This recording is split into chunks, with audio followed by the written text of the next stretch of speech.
ఓం శ్రీ మాత్రే నమః. అందరికీ నమస్తే అండి. అందరూ కూడా అమ్మవారి అనుగ్రహంతో అష్టైశ్వర ఆరోగ్యాలతో సిరి సంపదలు పిల్లా పాపలతో ఎటువంటి లోటు లేకుండా అందరము బాగుండాలని మనసారా అమ్మవారిని ప్రార్థిస్తూ ఉన్నాను. ఈ రోజున మనం వినబోయే విషయం ఏంటంటే కేదారేశ్వర వ్రతం గురించి అయితే ఆ కథ గురించి అయితే విందాము. కేదారేశ్వర వ్రతం ఏ రోజు చేయాలి అనేటువంటి విషయాలన్నీ కూడా ఇప్పుడు మనం విందాము. ఈ వ్రతం చేస్తే భార్యాభర్తల మధ్య అన్యోన్యత, సకల ఐశ్వర్యము, ఎవరికి ఎటువంటి కోరిక ఉన్నా తక్షణమే తీరుతుందని చెప్తూ ఉన్నారనమాట. ఈ వ్రతము బ్రాహ్మణ, క్షత్రియ, వైశ్య, శూద్రులు ఎవరైనా ఆచరించవచ్చు అనమాట. ఈ వ్రత గురించి కథ గురించి అయితే విందాము. సూత పౌరాణికుడు సౌనకాది మహర్షులు గాంచి ఇట్లనియే, ఋషి పుంగవులారా, మానవులకు సర్వ సౌభాగ్యములు కలిగ చేయునదియు పార్వతీదేవిచే సాంబ శివుని శరీరార్థము పొందజేసి నదినేగు కేదారేశ్వర వ్రతమగు ఒక వ్రతము గలదు. ఆ వ్రత విధానమును వివరించదను వినుండు. బ్రాహ్మణ, క్షత్రియ, వైశ్య, శూద్రాదులు ఆచరించవచ్చును. ఈ వ్రతము నిరువధి యొక్క మారును ఆచరించు. పుణ్యాత్ములు సకల సంపదలను అనుభవించి పిదప శివ సాయుధ్యమును పొందెదరు.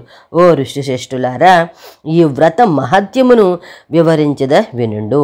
భూలోకమునందు ఈశాన్య భాగమున మెరుపు గుంపులతో గూడియున్న శరత్కాల మేఘములం బోలుచు నిఖిల మణి నిర్మితమైన శిఖరముల చేతను, పలుదెరుంగులైన లతా విశేషముల చేతను, బహువిధంబులగు పుష్ప ఫలాదుల చేతను, నానా విధములైన పక్షుల చేతను, మరియు అనేకంబులైన కొండ కాలువ చేతను వ్యాప్తింబై సాల తమాల రసాల హింతాల వకుల శోక చందన దేవదారు నారికేళాంబ్ర పనస నాగ పున్నాగ చంపకాది వృక్షముల చేతను మరియును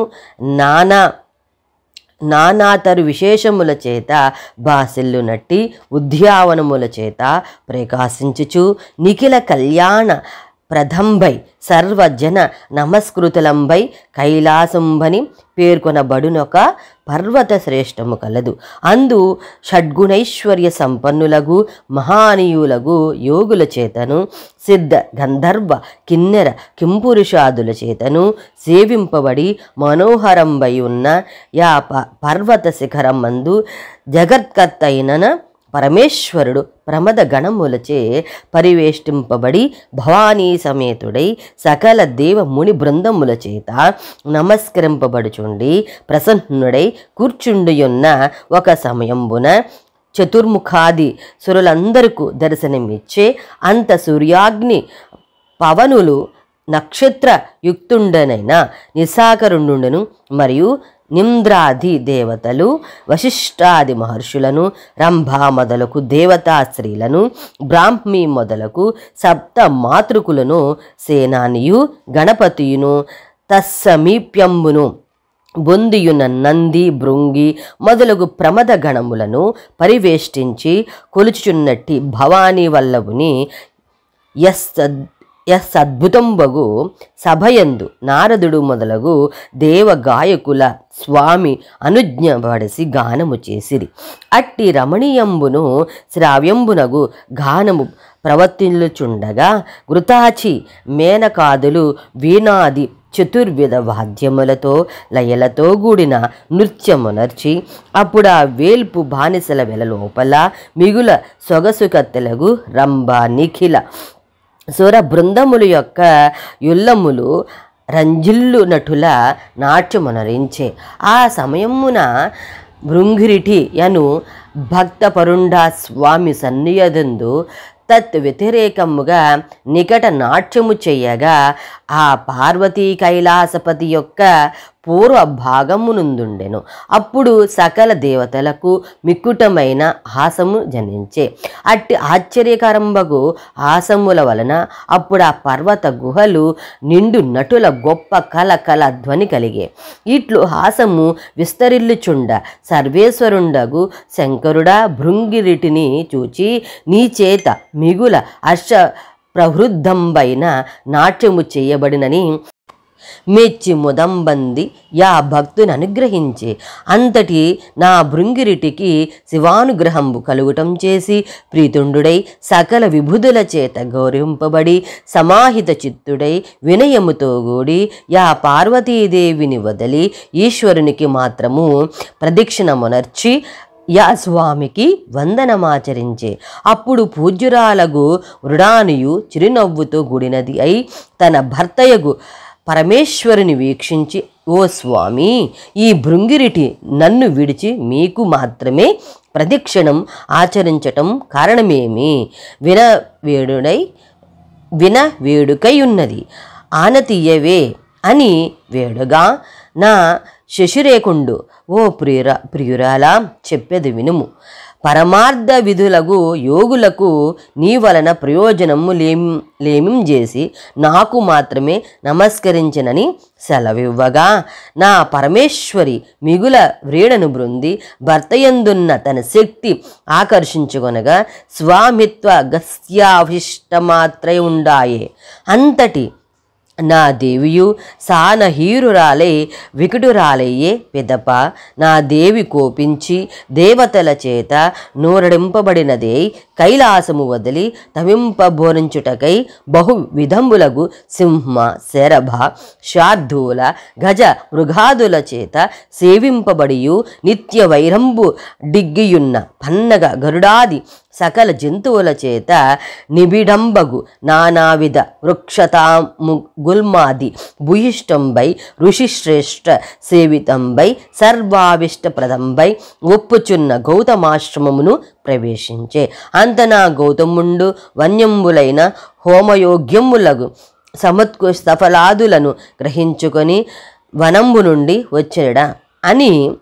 వచ్చినడా తన ఆశ్రమ భాగమున వెలుగుచున్న ప్రకాశమును చూచి ఋష్యాశ్రమగు నీది మిగుల శోభిల్లుచున్న అది ఏమని విస్మయంబంది తత్కారణంబుల సించుచు తన ఆశ్రము ప్రవేశించి తామర రేకుల వంటి కన్నులు కలిగి యా లంకృతురాలై ఉన్న యా మహేశ్వరిలింగకుని పూజ్యరాలువైన ఓ భగవతి, నీవిచ్చుట కీర్తించుటకు కారణమేమి అని అడుగగా, నద్దేమియు నా జడధారికి తన విషాద కారణమును వచించి నమస్కరించుచు, ఓ ఈ మునీశ్వరుడా, ఏ వ్రతము యోగ సమ్మతము బైనదో, ఏ వ్రతానుష్ఠానము చేత శంకరుని దేహార్థము నాకు ఘటించునో అట్టి వ్రతము ఉపదేశించమనగా, నా మహర్షి సకల శాస్త్ర పురాణోవలోక నంచాచరించి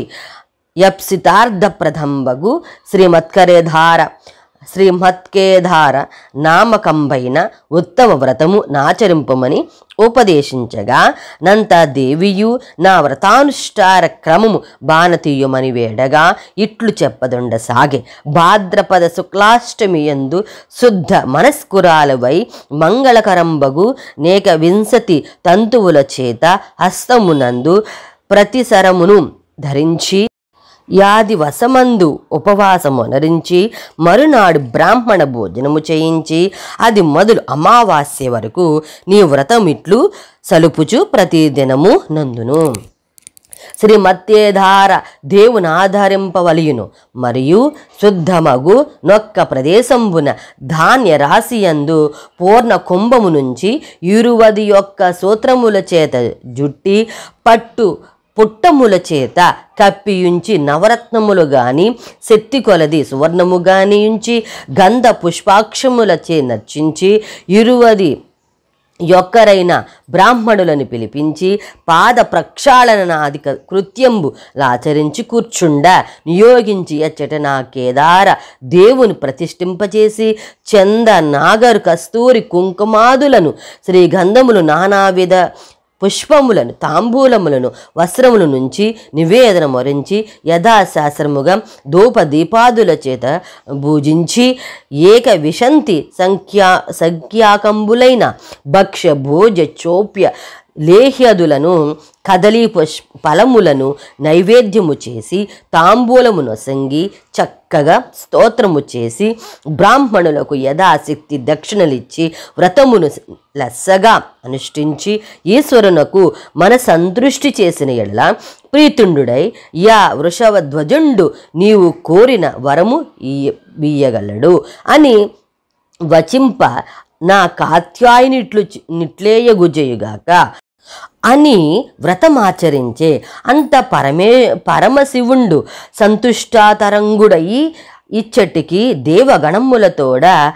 తోడం జని నిజ శరీరార్థము నీకిచ్చదనగా పార్వతి ఒప్పొంగి శంకర దేహార్థమును పొంది లోకానుగ్రహము చెయ్యదలిచి తన భర్తయగు ఈశ్వరునితో నీ వ్రతము ఆచరించ వారలకు సకలాభిష్టి సిద్ధి కలుగునట్టులా అనుగ్రహించేతేతనని ఎల్లవారునాచరించునగా అట్లయనుగాక అని అంగీకరించి సుర సంఘములతో కూడా అచ్చట అంతర్హితులయ్యే.